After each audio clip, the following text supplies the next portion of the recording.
A paz para todos. Estamos vivendo momentos de grande adversidade para a Igreja. O isolamento social nos impede de estarmos reunidos em nome do Senhor como antes fazíamos. E, na verdade, muitos irmãos estavam acostumados a estar nos cultos várias vezes por semana, mas agora têm que ficar em casa. Para a maioria dos cristãos, esse isolamento espiritual é uma grande prova da fé. Por outro lado, sabemos que quando tudo terminar, ninguém vai se lembrar dessas coisas.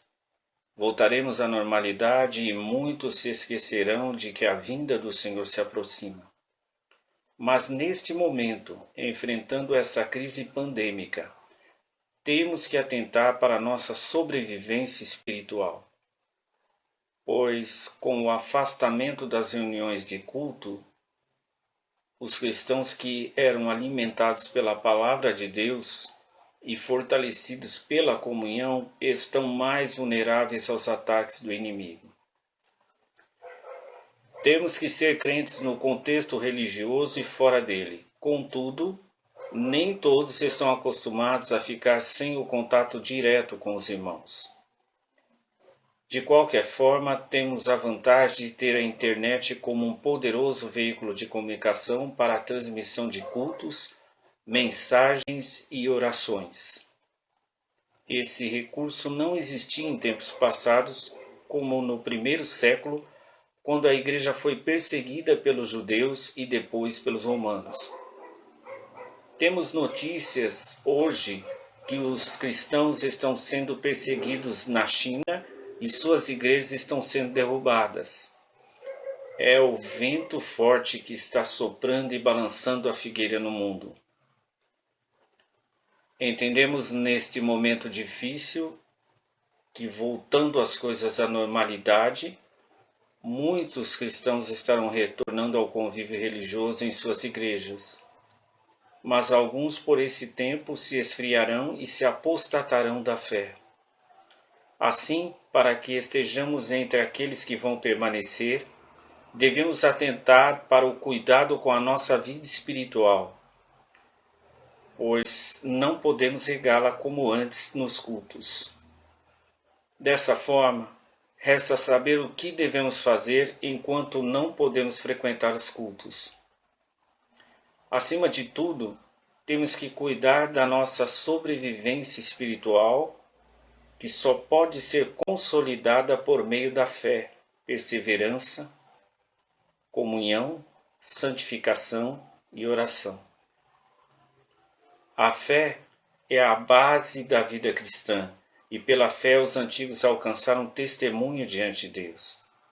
Homens como Noé, Abraão, Jó, Moisés e Daniel enfrentaram perigos, ameaças e a morte, mas venceram confiando na providência de Deus. No livro de Abacuque, capítulo 2 e versículo 4, está escrito que o justo pela sua fé viverá.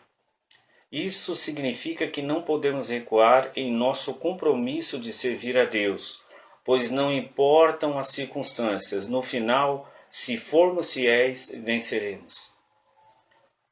Se tivermos fé como um grão de mostarda, poderemos mover as montanhas que nos separam de nossos objetivos. Mas para que isso aconteça, devemos permanecer nos ensinamentos do Mestre, ou seja, devemos perseverar em servir a Deus em espírito e em verdade. E temos que continuar obedecendo aos ensinos da Palavra de Deus que nos tornam diferentes dos demais habitantes do mundo. Pois, conforme a palavra do profeta Malaquias, há uma diferença entre o justo e o ímpio, entre o que serve e o que não serve a Deus. Jesus disse: Estai em mim e eu em vós, como a vara de si mesmo não pode dar fruto, se não estiver na videira, assim também vós, se não estiverdes em mim. Isso significa que necessitamos de ter comunhão com Ele para continuar sendo frutíferos. Sem o Mestre, não somos capazes de realizar nada. E quando insistimos em fazer as coisas e resolver os problemas à nossa maneira, negamos a vontade do Senhor e quase sempre lamentamos no final. Com Jesus podemos afirmar com fé: tudo posso naquele que me fortalece. Porém, sem Ele nada poderemos fazer. Fomos chamados, escolhidos e separados para viver com Deus. E nada pode nos separar do amor de Cristo a não ser o pecado que tão de perto nos odeia. Portanto, devemos atentar para não cair nas ciladas do inimigo, ou mesmo afrouxar a nossa vida de separação das contaminações deste mundo. Pois sem santificação ninguém verá o Senhor. A única maneira do diabo derrotar a igreja, que recebeu a promessa de Jesus de vencer as portas do inferno, é fazendo-a se contaminar com o pecado.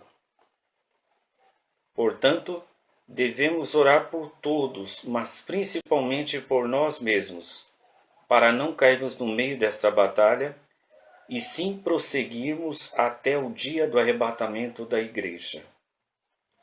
Não importa como oramos, se de joelhos, sentados, em pé, em voz alta ou em espírito.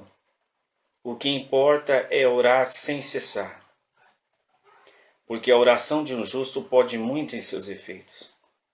Porquanto no momento em que oramos, os céus se abrem e Deus envia o seu auxílio.